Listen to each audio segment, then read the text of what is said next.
Let me tell you something. They don't put in self-help books or post in cute little quotes on Instagram.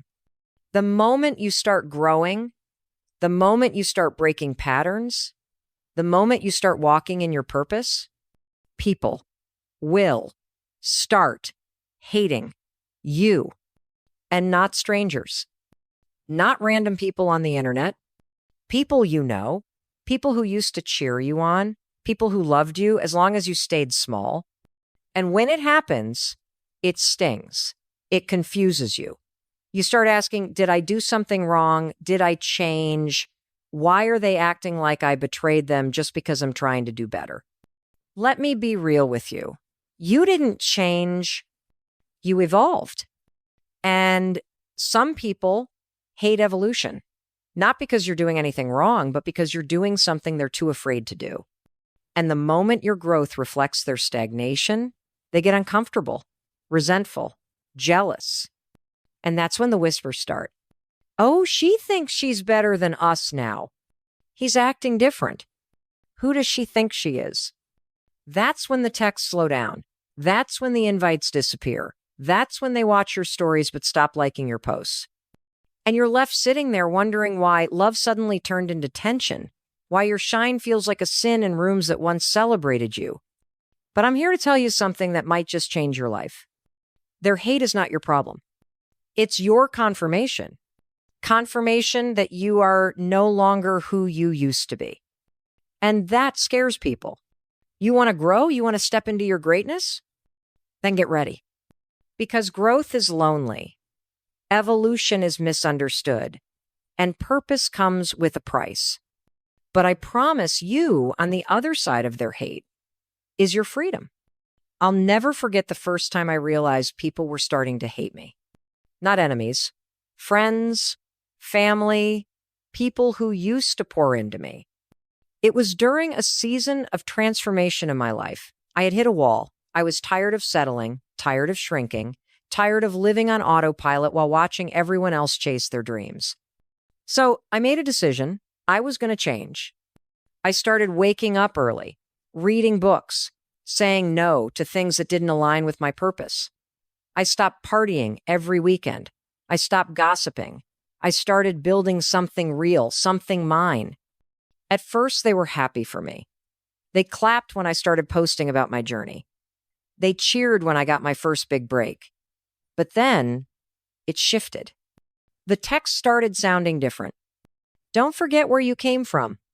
Oh, you too good for us now? I'd walk into rooms and feel the energy shift. Smiles faded. Conversations dried up. I wasn't invited to things anymore. And the people I once laughed with, they became cold, distant. I remember one night I sat on my bed, staring at my phone, reading a text from someone I loved like family. It was a message that cut me deep. You've changed. You're not the same person anymore. I don't even know you. I cried, not just because it hurt, but because I started questioning myself. Was I wrong for wanting more? Was I being selfish? Was I really becoming someone unrecognizable? And then it hit me. I wasn't the one who stopped knowing myself. They did. They knew the old me, the broken me, the struggling me. They loved that version because it made them comfortable. But the moment I decided to grow, to change, to rise, they couldn't relate anymore. And instead of growing with me, they hated me for outgrowing them. There was this one night late, maybe 2 a.m., I was sitting in my apartment, lights off, just staring into the dark, feeling like I had lost everything and everyone. That's the thing they don't tell you about leveling up. It's not just hard work, it's heart work. It's grieving people who are still alive. It's choosing yourself over and over, even when it feels like nobody else will. I was at a crossroads. Do I go back to who I used to be, just to feel accepted again? Or do I keep walking for Wardavan if it means walking alone? And right there, in the quiet, I heard it. Not a voice, not a whisper, but a deep knowing in my soul. You didn't lose them. You found you. And suddenly, everything clicked. The hate wasn't a rejection, it was a reflection, a mirror being held up to them, showing them what they weren't willing to face in their own lives. And in that moment, I stopped taking it personal. Their hate wasn't about me. It was about the part of them that resented my courage. That moment changed everything. I stopped begging people to understand my journey. I stopped explaining myself. I stopped apologizing for outgrowing spaces I had no business shrinking into. I chose me, fully, boldly, unapologetically. And that was the beginning of my real life. Let me break it down for you. The framework I call the hate equation. Here's how it works. Growth plus visibility, familiarity equals resistance. Let me say it again. Growth. The moment you start changing, getting in shape, starting a business, going back to school, healing, forgiving, praying, hustling. Visibility. Now people see it. You're posting, you're shining, you're not hiding anymore. Your life is becoming a billboard for what's possible. Minus familiarity, but you're no longer the old version of you. You're not taking the same shortcuts. You're not laughing at the same jokes. You're not available like you used to be. And what does that equal? Resistance. From them, from yourself, from the world. But here's the truth. Resistance is not a sign to stop. It's a sign to lean in, because you were not born to stay the same. You were born to grow, to evolve, to expand. And here's the key. You're not responsible for how other people feel about your evolution. Say that again with me. I am not responsible for how other people feel about my growth. You want to fly? People will throw stones. You want to shine? People will shade you. You want to heal? People will say you're acting brand new. Good, because you are brand new. And that's the goal. So here's what you do. 1, accept the fallout. Growth causes loss. That's not failure. That's evidence. 2, stay rooted in your why.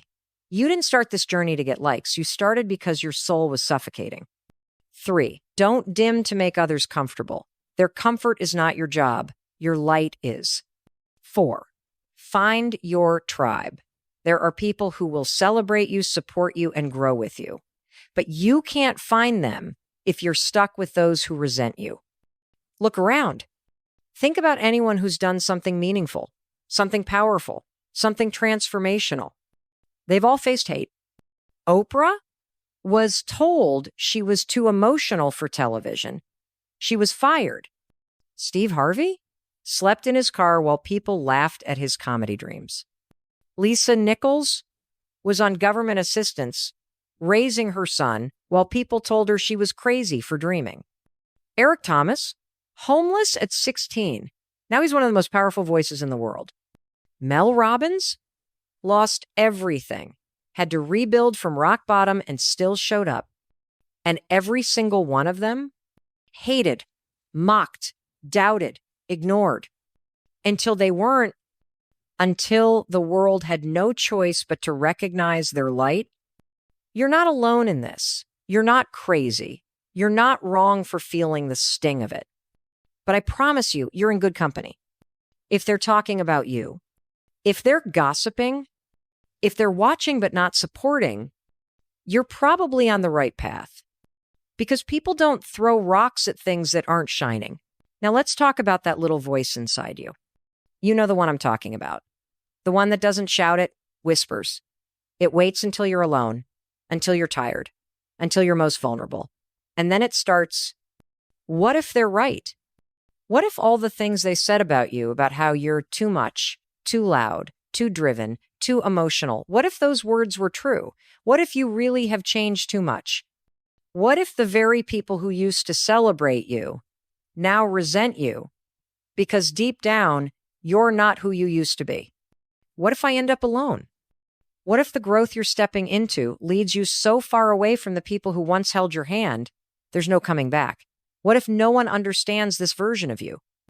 What if standing in your truth means standing by yourself? And then it goes darker. What if I fail and prove them right? What if you go all in, only to fall flat? What if you invest in yourself, bet everything on your vision, walk away from everything safe and familiar, and it doesn't work? What if they sit back and say, "See, I told you so"? What if your worst nightmare isn't them hating you? It's them being right about you. Let me stop you right there. Let me grab you by the shoulders and look you in the eye. What if they're wrong? What if everything you're afraid of losing isn't the cost, but the clutter? What if the people you're afraid to disappoint were only placed in your life to nudge you out of their version of you so you could finally find your own? What if playing small to keep the peace is what's really killing your spirit? Let me ask you something deeper. What if you don't go all in? What if you don't take the leap? What if you don't speak up, level up, or show up as your full self? What happens then? You shrink. You stay silent. You suffocate. And here's the truth that no one tells you. Staying where you are won't protect you from pain. It will only guarantee regret. Because the pain of discipline, the pain of growth, of transformation, of walking away from old versions of you's temporary. But the pain of regret, that's the kind of pain that lingers, it echoes, it haunts. You've got to choose your hard. And here's what I've learned. Not everyone is meant to go where you're going. That realization, it hurts. It really does. Because you wanted them to come with you. You wanted them to clap for you. You wanted them to understand. But some people were only assigned to your past. They don't fit in your future. They were a part of your growth, not your destination. That doesn't make them evil. It just makes them a lesson, a stepping stone, a mirror, part of your becoming. And if you keep waiting for their permission, their approval, their understanding, you'll keep postponing your purpose. Let that sit for a second. Don't let their confusion make you question your clarity. Don't let their absence convince you you're not worthy of connection. Don't let their silence make you silence yourself. Because you're not here to fit in. You're here to break through. You're not here to make others comfortable. You're here to disrupt every room, every system, every cycle that told you you weren't enough. This is your time. Your voice matters. Your story matters. You matter. You've been doubting yourself because you're evolving, and evolution is messy. It's lonely. It's terrifying, but it's also sacred. You are becoming someone your old self would be so proud of. Now stop waiting for a sign. You are the sign. Let me speak directly to your soul right now, raw, real, and unfiltered. You've sacrificed. You've bent yourself in ways you didn't even know you could bend. You've been silent in rooms where you should have roared. You've held your tongue when your truth was burning a hole in it. You've laughed at jokes that made you uncomfortable. You've stayed when you wanted to leave. You've made yourself small so others could feel big. And why? For peace, for love, for acceptance, for belonging? But here's the truth, and I say this with love. You can't belong to others and yourself at the same time. You've outgrown their version of you. You've evolved. You've peeled off layers, survived storms, healed wounds they never even knew existed. And yes, it's going to cost you people. Let that sink in. Your growth will cost you people. Your light will expose their shadows. Your healing will trigger their unhealed parts. Your boldness will scare the people still living in fear. But what you gain in return? Peace, clarity, alignment, wholeness, freedom, power. You gain, they're going to talk. Let them. They're going to question you. Let them. They're going to hate you. Let them. Because you weren't born for their comfort. You were born to disrupt, to ignite, to elevate, to wake the hell up out of a generational sleepwalk. You were born to shake the room when you walk in, to break cycles passed down like family heirlooms, to speak truth where silence was inherited, to be the first to say, the first to walk away, the first to set a boundary, the first to choose self-love over self-sacrifice. You are not selfish for choosing yourself. You are sovereign. You are not mean for drawing a line. You are liberated. You are not dramatic for feeling deeply. You are divine. And if your fire offends them, they were never meant to sit near your flame. Stop dimming your light because they refuse to wear sunglasses. You were not created to blend in. You were born to blaze. So rise, walk boldly into your truth, into your calling, into your power, because this world doesn't need another copy. It needs your awe, real, radiant, unapologetically, you. So here's what I want you to do today, not tomorrow, not next Monday, not when the timing feels right. Today, stop apologizing, stop explaining, stop shrinking, stop asking for permission to be the version of you that your soul has been begging you to become. You owe no one an explanation for your evolution. You owe no one an apology for outgrowing the places, habits, or people that kept you small. You owe you the life you were born to live. So here's your one step. And I mean this with my whole chest. Write a goodbye letter? Yeah, I said it. Write a goodbye letter to the version of you that lived for their approval. The version of you that said yes just to avoid disappointing people. The version of you that thought love had to be earned through sacrifice. The version of you that swallowed your truth to keep the peace. The version of you that questioned your worth every time someone walked away. Open your journal or your notes app or grab the back of a napkin. I don't care. Just write it. Start like this. Goodbye to the version of me that needed validation to feel valuable. Goodbye to the me that feared being misunderstood. Goodbye to the me that gave away my voice to stay liked.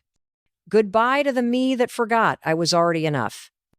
And when you're done, breathe. Stand up. Go to the mirror. Look yourself in the eye and say out loud, I am done begging for belonging. I belong to me now. Say it again if you have to. Say it until your voice no longer shakes. Because you do. You belong to you now. And when they start hating, smile, because their hate is not a reflection of your wrongness. It's confirmation that you finally got it right. When they criticize, that's a sign you stop conforming. When they distance themselves, that's proof you're no longer bending. When they say you've changed, say, thank you. I worked hard for that. Now go. Go be bold. Go be loud. Go take up space. Go be the fire. Because this world doesn't just need more people. It needs more people who are fully alive. And that person, that's you.